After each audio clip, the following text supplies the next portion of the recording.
Capítulo 12. O Senhor deu, o Senhor tomou. Bendito seja o nome do Senhor. Jó, capítulo 1, verso 21. 5 dias depois eu me sentia fora do corpo ao ver o sacerdote embalsamar o corpo do meu marido.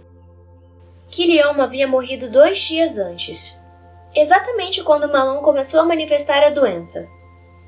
Um vento quente castigava os meus braços e o calor do solo subia pelos meus pés. Eu já não sentia mais a dor, apenas a apatia que parecia me sugar por completo. No momento em que o sacerdote me avisou que meu marido havia falecido, suas palavras me atingiram com uma sensação de queda. Primeiro fiquei nauseada, depois não senti nada por algum tempo. Chorei constantemente enquanto ele estava acamado, mas agora, que Deus o havia levado, eu não conseguia derramar uma lágrima. Como sempre, tomei as providências para o sepultamento, como se estivesse cuidando do funeral de um desconhecido. Agradeci a Deus pelo procedimento entre os judeus ser muito rápido. Eu não queria ficar olhando para o cadáver putrefato e sem vida de Malom. Não queria nutrir aquela recordação. Queria lembrar-me dele vivo. Depois do funeral, voltei para nossa casa e sentei-me no chão, sozinha. Apesar do calor, sentia-me como uma mulher morta de cansaço e que desejava uma coberta quente em uma noite de inverno. Mas em vez de me levantar e procurar uma, fiquei ali sentada, tremendo de frio. Quanto mais eu ficava ali parada, esperando eu não sei o quê, mais o silêncio da casa se tornava enfático, refletindo o vazio que ficara na minha vida. Ali, apática, foi a primeira vez que me permiti ter dúvidas sobre a bondade do Senhor. Que tipo de Deus permitiria que acontecesse tanto desastre em uma família como a de Noemi? Eram todas boas pessoas, honestas, tementes a Ele. Entretanto, a metade elevada do meu espírito sabia que não podia dar ouvidos àquelas divagações. Minha sogra sempre havia me dito que nossas revoltas e angústias com as tribulações da vida faziam parte do desenvolvimento da nossa alma. Que a verdadeira consolação que vinha da parte de Deus não era cor-de-rosa nem cômoda, mas confrontadora. Era na dor que realmente descobríamos se o amávamos acima de todas as coisas, que era seu primeiro mandamento. Foi na maior crise da sua vida que Abraão virou nosso pai da fé, quando estava prestes a sacrificar o seu único filho. Apesar das lutas, era Deus quem nos dava força para continuar vivendo e para acreditar que ainda somos alvo do seu amor. O mesmo amor que deu origem a tudo de bom que tivemos na vida, inclusive as pessoas que se foram. Então, mesmo rasgada por dentro, agarrei-me a esses ensinamentos e expulsei da minha mente todo pensamento contrário ao Deus Criador. Mesmo assim, os dias seguintes não foram fáceis. Era a terceira vez que o luto invadia aquela casa. Eu me esforçava a me levantar pela manhã e me arrastava para fazer as tarefas domésticas. Noemi passava a maior parte do dia deitada, sem querer se alimentar. Emagrecia a olhos vistos. Eu me sentava à beira de sua cama e passava as costas dos dedos pelo seu rosto apático enquanto ela dormia, orando desesperadamente para que Deus lhe desse forças para continuar vivendo. Eu precisava dela, e ela de mim. Oh, grande Deus de Israel, por favor, coloque os seus anjos à volta de Noemi. Fortaleça o seu espírito e seja a luz que a guiará para longe das trevas em que a sua mente se encontra agora. Ajude-me a ajudá-la. Fortalece também a mim. Quando minha sogra finalmente abriu os olhos, eu a servia de todas as maneiras que considerava úteis, sempre sussurrando gentilmente palavras de ânimo, mas nada adiantava. Quando minha sogra finalmente abriu os olhos, eu a servia de todas as maneiras que considerava úteis, sempre sussurrando gentilmente palavras de ânimo, mas nada adiantava. Já órfã, agora vivia ingerindo poções que foram transmitidas ao longo dos séculos pelo povo moabita e que a deixavam mais relaxada e fora do ar. Quando estava consciente, tornara a frequentar com muita constância a casa dos pais. Por isso eu passava a maior parte do tempo sozinha, Algumas vezes, quando o silêncio em nossa casa ficava tão pesado que ecoava nos meus ouvidos, eu corria para fora até um canto qualquer, onde ninguém me achasse, e por fim, chorava até não ter mais lágrimas. A recordação lúgubre do meu falecido marido ainda estava muito fresca na minha mente. Algumas luas depois, eu estava tirando uma concha do vaso onde haviam ensopado para servir a Noemi quando Orfa entrou correndo e com as faces vermelhas. Desequilibrei a concha e deixei-a cair no chão, sujando-a de terra. Orfa, que bicho lhe mordeu? Abaixei-me para pegar. Eles estão vindo! Alarmada, ela tirou rapidamente o véu da cabeça e correu para o espaço de minha sogra. Enxuguei as mãos em um pano, subi as barras da minha túnica e apressei o passo atrás dela. O que está acontecendo? Indaguei, ao ver minha sogra espantada com a maneira brusca com que Orfa puxara a cortina. Com alguma dificuldade, ela sentou-se para ouvir. Eles! Continuou Orfa, balançando uma das mãos. Os sacerdotes! Noemi respirou fundo e levou a ponta dos dedos à têmpora. Eles até esperaram bastante, comentou com um ar resignado. Era como se já estivesse esperando por aquela visita. Pisquei 2 vezes atarantada. Alguém pode, por favor, me dizer qual é o motivo de tanto alvoroço? Minha cunhada virou-se para mim agitada. Eu não sabia se ela estava aflita ou animada com o que estava por vir. Orfa era atraída por fortes emoções. Eles vão tomar a nossa casa, avisou.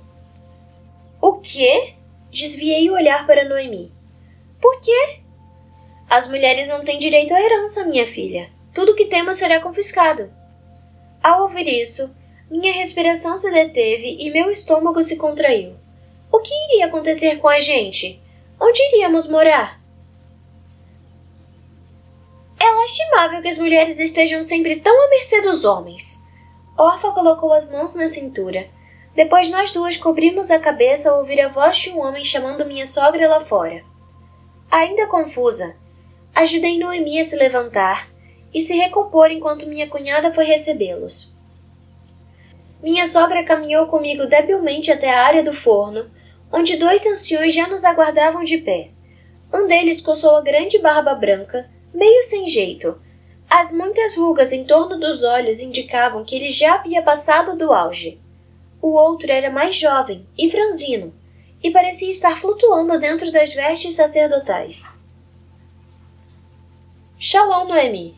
O mais velho saudou com gentileza quando a viu se aproximar. Shalom, Esdron. Shalom. Espero que esteja mais recomposta. O outro homem fez um aceno de cabeça. Na medida do possível.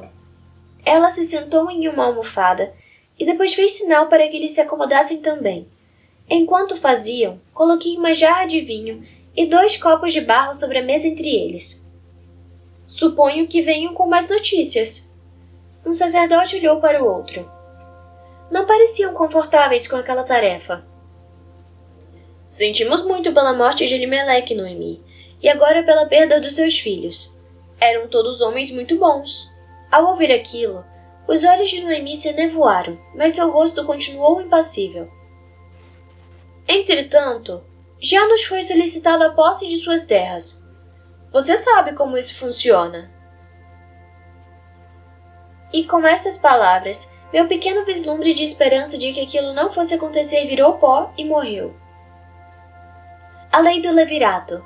Noemi sussurrou, desanimada. Sim, eu sei. O ancião confirmou com a cabeça. Pois é, como nenhum deles deixou um filho, espiou a mim e a Orfa de um jeito estranho, diria até acusador. Senti uma pontada no coração. Vocês não têm mais um herdeiro por aqui, portanto, vão ter que entregar suas terras. Minha garganta apertou. Então era mesmo verdade. Ficaríamos na miséria. Se fosse só por mim, já seria bastante apavorante. Mas só de pensar em ver minha sogra passar necessidade após todo o sofrimento infligido a ela... Não! Dei um passo para a frente. Meu senhor, vocês não podem fazer isso! Como tem coragem de jogar uma pobre viúva na rua? Noemi ergueu a mão para me deter. As coisas são assim, minha filha. Temos que respeitar as leis do Senhor. Eu sei, mas... Nada de mais. Noemi se levantou. Deus sabe o que é melhor para nós, mesmo que a gente muitas vezes não compreenda. Parecia que falava de si mesma. Ainda assim, era a primeira vez que falava algo relativamente positivo depois que tudo ocorrera. Minha sogra examinou o ambiente ao redor por alguns segundos. Ficamos todos em silêncio.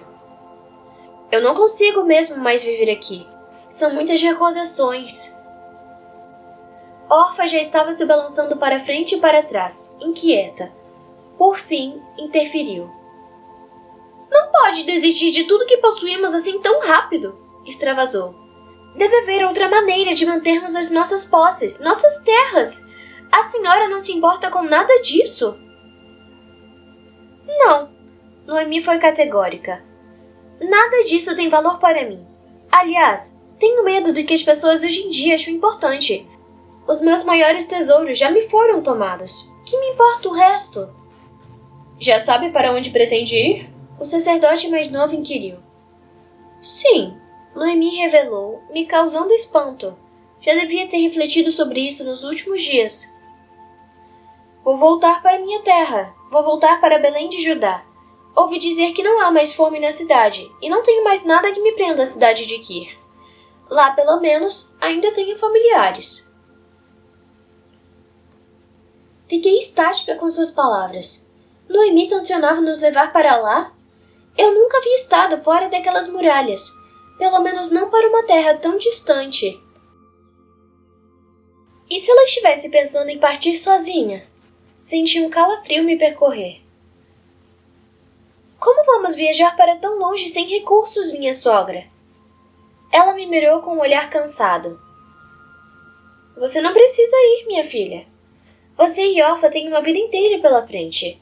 Ainda podem recomeçar. É claro que não. Acho que vamos deixá-la atravessar o deserto sozinha?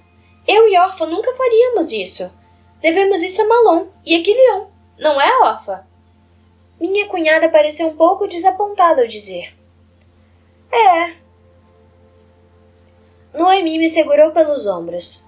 Não quero que fiquem presas a mim, insistiu com um olhar suplicante. Talvez não seja má ideia. O ancião também ficou de pé, chamando a nossa atenção. Talvez você ainda tenha um resgatador em Belém. Inspecionei o rosto da minha sogra, que me espiou e baixou os olhos. Em seguida, recuou as mãos dos meus ombros, como se quisesse fugir do assunto. O que é um resgatador? Indaguei ao ancião. O senhor virou-se para mim e cruzou as mãos na frente do corpo. Se um homem morre e deixa sua esposa sem filhos, o irmão desse homem é moralmente obrigado a se casar com a viúva e gerar filhos em nome do irmão falecido. Assim, o nome daquele que morreu sem gerar filhos não ficará sem descendência. Franzi o senho. Mas minha sogra não tem mais filhos vivos. Como isso poderia acontecer? O propósito do casamento pelo levirato é perpetuar a linha familiar daquele que morreu. Continuou a explicar, agora variando o olhar entre mim e Orfa, que se encolhia ao ouvir. Como não há um irmão vivo na família, a obrigação do casamento fica com o parente do sexo masculino mais próximo do falecido. Voltou-se novamente para Noemi com um olhar de compaixão. Acha que pode ter algum resgatador para sua família em Belém de Judá? Os ombros dela subiram e desceram em uma funda respiração. Sim, há alguns efrateus parentes do meu marido. E olhou diretamente para mim. Não vou permitir que se case com alguém que não queira, Ruth. Nem você, nem Orfa. Mirou a outra nora, que expirou aliviada. Mesmo assim, eu quero ir com você. Ainda tenho vitalidade. Posso trabalhar para nos sustentar. Garanti. Os olhos de Noemi se enterneceram. Não é tão simples assim. Não sei se teremos alojamento por lá. Isso já está resolvido. Intrometeu-se o ancião. Depois tirou de sua bolsa de couro um saco pequeno de pano com algumas moedas dentro e colocou-o em cima da mesa. Não é muito, mas juntamos alguns recursos para ajudá-la nesse começo. Tenho certeza de que o Senhor proverá mais em seu caminho adiante. Claro! Debochou Orfa em voz alta, com um sorriso cínico e amargo. Todos a miramos e depois nos remexemos, desconfortáveis com seu comentário cortante. Bom, quebrei o silêncio pesado. Havia coisas mais importantes a considerar. Então começaria a arrumar as nossas coisas. Prepararei as provisões para a nossa viagem. Serão quantos dias de caminhada até lá? Uns 4, revelou Esdron. Tentei não transparecer o desânimo em meu rosto. 4 dias? Mirei Noemi. Estava tão fraca. Será que conseguiria fazer uma caminhada tão longa? Obrigada por virem. Vamos desocupar a casa em 2 dias. Que o Senhor os abençoe e vos dê a paz. Despediu-se Noemi, já farta daquela conversa. Reverenciamos uns aos outros e os sacerdotes enfim se foram. Noemi lançou para mim um olhar penoso e voltou para sua cama. Mirei Orfa, que tinha os olhos cheios de lágrimas e parecia estar tramando alguma coisa. Cerrei os dentes e me virei para ela.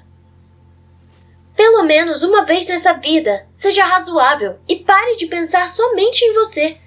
Vá agora mesmo preparar suas coisas, ordenei. Minha cunhada apertou os lábios para mim. Se alguém tiver que se casar com um remidor, certamente não serei eu. Espero que seja um velho bem horroroso e fedorento. Ela saiu batendo o pé. Comecei a retirar os copos da mesa, fingindo que essa também não era uma das minhas grandes preocupações. Contudo, primeiro eu precisava garantir que chegaríamos vivas em Belém de Judá, depois de uma longa viagem, sozinhas, pelo deserto.